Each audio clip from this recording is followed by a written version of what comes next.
What does that show you compared to the driving population? It just delineates the difference between a postmortem population where fentanyl is more likely to be acute than in a driving population where it's more likely to be chronic.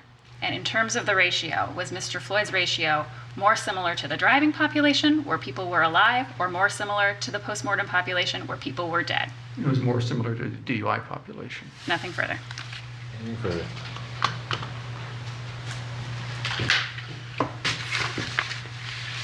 How can you answer that question when we don't know the context of how people actually died? Because we still looked at a large number of data within that population.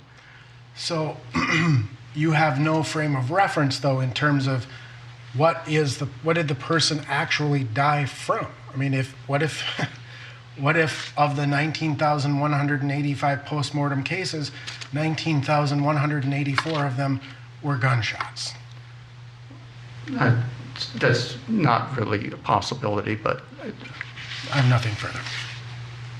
All right, thank you.